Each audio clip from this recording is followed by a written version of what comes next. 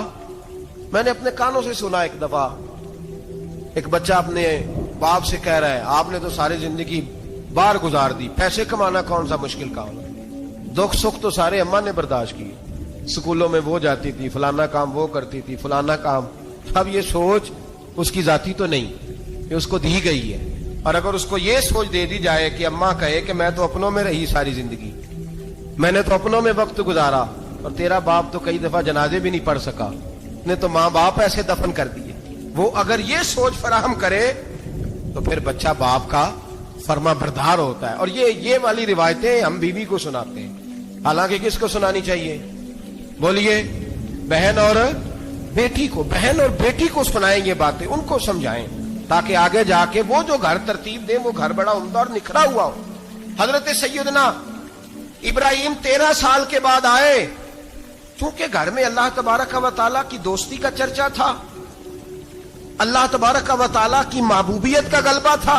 13 سال کے بعد فلما بالغ معہ سعیا، بیٹا جب اتنا بڑا ہوا کہ ساتھ چلنے لگا، تو حضرت ابراہیم نے اپنے بیٹے کو بلا کے کہا بیٹا مجھے خواب آئی ہے، میں تجھے ذبح کر رہا ہوں، تیری کیا رضا ہے؟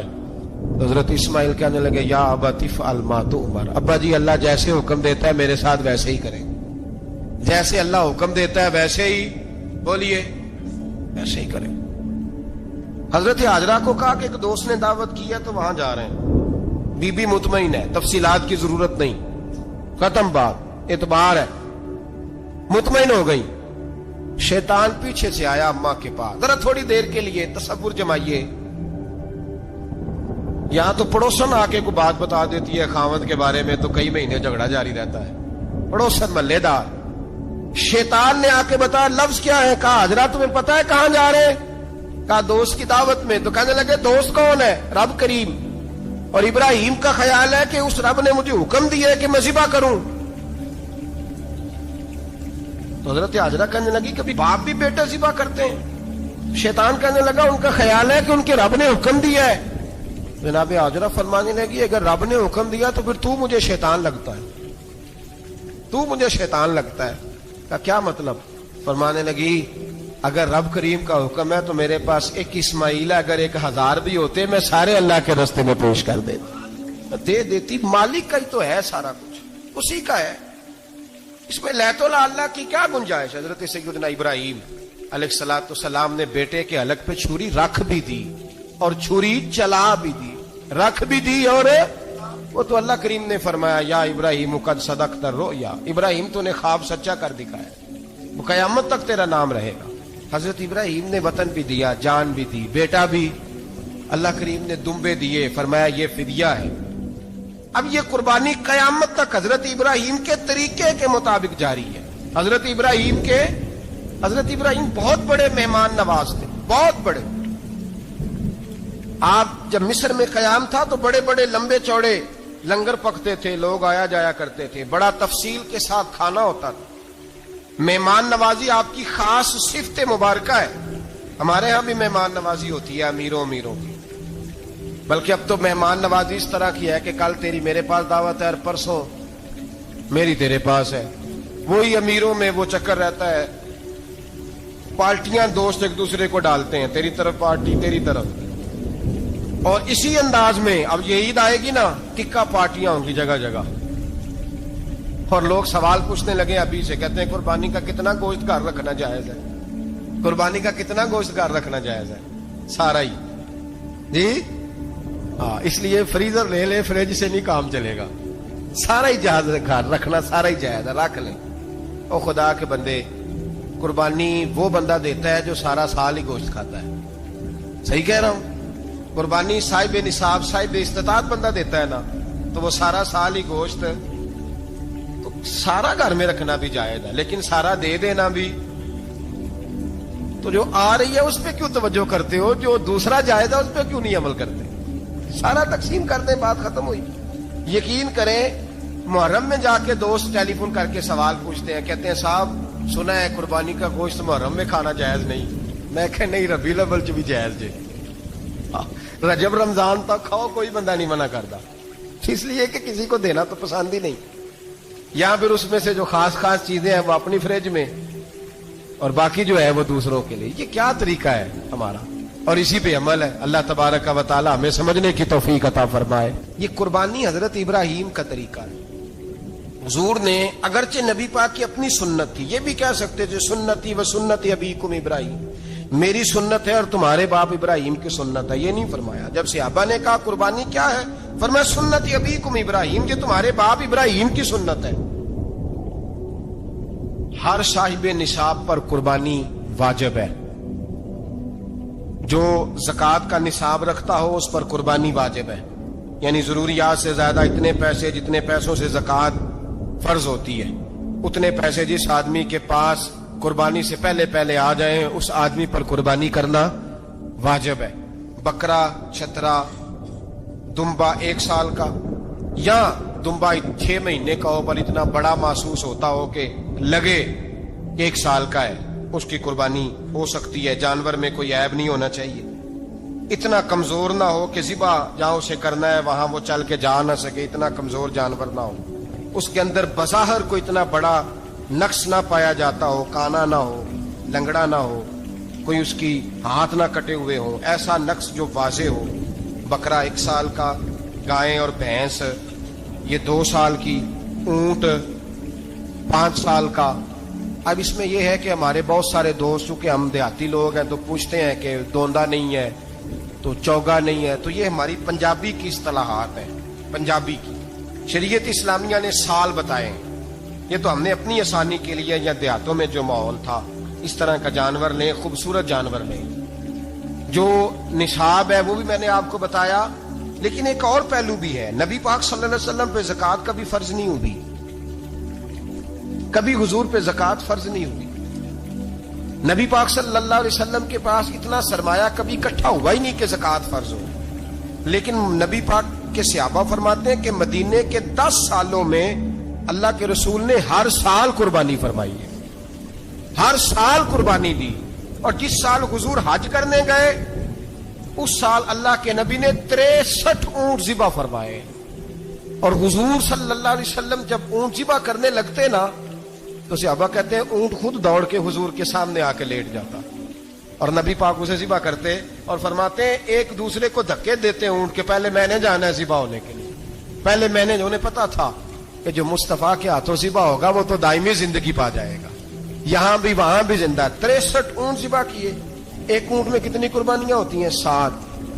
اب 63 کو 7 سے ضرب دو گے تو کتنی بنے گی؟ اور پھر نبی پاک صلی اللہ علیہ وسلم نے 10 سال مدینہ منورہ میں قربانی دی, ہر سال. اب وہ 63 اونٹ, ایک اونٹ میں 7 قربانیاں, ہر سال یہاں قربانی. اور مولا علی شیر خدا فرماتے ہیں نبی پاک 2 قربانیاں دیتے. میں نے کہا حضور 2 جانور ذبح کر رہے ہیں آپ, تو حضور نے فرمایا ایک میری طرف سے, ایک میری امت کی طرف سے, غریبوں کی طرف سے. اور حضرت علی کو حضور نے وصیت فرمائی تو 2 دیا کرے گا. یا رسول اللہ صلی اللہ علیہ وسلم میں غلام ہوں, خادم ہوں. حضور نے فرمایا علی ایک تو نے اپنی دینی ہے, ایک میری طرف سے دینی ہے. 2 قربانیاں. مولا علی نے بھی ساری زندگی 2 قربانیاں دی. حضرت علی بھی مال کے نصاب نہیں تھے, اپنا مکان ہی نہیں تھا, کوئی کاروبار نہیں تھا, کئی دن فاقے رہتے تھے, پر قربانیاں کتنی دیتے تھے؟ 2. ہمارے پاس ویسے اگر سسرال میں, میکے میں, کزنوں میں کچھ شادی ہو جائے تو 50-60 ہزار کا خرچہ برابر ہے, وہ پکا ہے. اور قربانی کی باری غریب ہو گئے, سارے غریب ہو گئے. کہتے نہیں یہاں مشکل ہے. اور خدا کے بندے اللہ کے ساتھ تجارت کر, اس کے رستے میں 1 دے گا, رب تجھے 70 گنا اضافہ کے ساتھ عطا فرمائے گا. قربانی مال کے نصاب پہ ہے. کوشش کیا کریں کہ اللہ کے رستے میں جب دینا ہو پھر لیت اللہ سے بچیں, خوبصورت جانور لائیں. جن کو اللہ نے توفیق دی ہے ان کے لیے نصیحت ہے, جن کو اللہ نے توفیق دی. میں نے اپنے حضرت صاحب کو دیکھا ہے, وہ کہتے تھے کئی جانور اللہ نے بڑا نوازا ہے. کہتے ایک میرا ہے, ایک میرے ماں کا, ایک میرے باپ کا ہے, ایک میرے فلاں استاد صاحب کا, ایک میرے پیر صاحب کا ہے. یہ جانور غوث اعظم جیلانی کا نام کا دے رہا ہوں. اور پھر ایک بڑا خوبصورت جانور بندہ ہوتا اور حضرت خود ان کو چارہ ڈال رہے ہوتے. تو حضور یہ کیا ہے؟ فرمانے لگے یہ میں رسول اللہ کے نام پہ قربان کروں. یہ نبی پاک کے نام پر قربان کیا جائے گا. جن کو اللہ نے حیثیت دی ہے وہ کوشش کریں اپنے محبوب کی طرف سے بھی قربانی کریں. نبی پاک کے نام کی قربانی دے, خوبصورت سا جانور پیارا, پھر اس کی خدمت ہو, پھر اس کی قربانی دی جائے, اور نبی پاک کے نام پر قربانی دی جائے. حضور نے خود وصیت فرمائی حضرت ابو بکر صدیق کو, قربانی بڑا حسین عمل ہے. اور میرے نبی پاک صلی اللہ علیہ وسلم نے ناراضگی بھی فرمائی, ذرا خوگر حمد سے تھوڑا سا گلا بھی سن لے. میرے حبیب نے فرمایا جو طاقت کے باوجود قربانی نہ کرے وہ ہماری عیدگاہ میں عید کی نماز پڑھنے نہ آئے, وہ نہ آئے. اور یا رسول اللہ جو کرے گا, فرمایا قربانی کے جانور کا خون کا قطرہ بعد میں زمین پہ گرے گا, اللہ اس کے سارے گناہ پہلے معاف فرما دے گا, اللہ اس کے سارے گناہوں کو بخشے گا. قربانی کریں, خوبصورت انداز میں کریں, اللہ کی رضا کے لیے. بزرگوں نے لکھا ہے 3 حصے کرو گوشت کے, ایک گھر میں رکھو, ایک رشتہ داروں میں بانٹو, پڑوسیوں میں بانٹو, اور تیسرا فقط غریبوں کو دو. لیکن میں اکثر یہ سوچتا ہوں کہ ہمارے ہاں قربانی کرتا ہی وہ ہے جن کے گھر میں ہر جمعرات کو چھوٹا گوشت پکتا ہے, اور جن کے گھر میں ہفتے میں 3 دفعہ مرغی کا گوشت پکتا ہے, وہی تو قربانی دینے کے قابل ہوتے ہیں. تو وہ بھی اگر قربانی کے بکرے میں سے بھی تیسرا رکھنا چاہیں تو اجازت تو ہے, میں نے کہا سارا رکھنے کی بھی اجازت ہے. لیکن اگر آپ مہربانی کریں, کوشش کریں کہ یار ہم تو سارا سال ہی کھاتے ہیں, اور ہمارے یہاں جو گوشت تقسیم ہوتا ہے نا وہ بھی باری لگی ہوئی ہے, ادھر سے پلیٹ آئی تھی گوشت کی تو ادھر سے بھر کے چلی گئی. بھئی اس نے کی ہے, اس کو بار بار گوشت دینے کا کیا مطلب ہے؟ آپ یہ دیکھیں عزیزوں میں, رشتہ داروں میں, اور میں اگر تھوڑا سا آپ کی توجہ کرانے میں کامیاب ہو جاؤں تو سفید پوش لوگوں کو دیکھیں.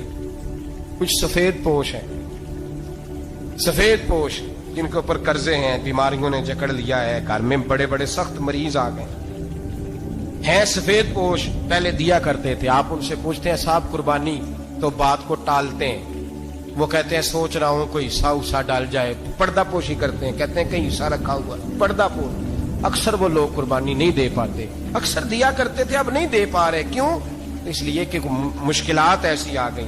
ان لوگوں کا خیال کریں, ان کے گھروں تک گوشت پہنچا کے آئیں.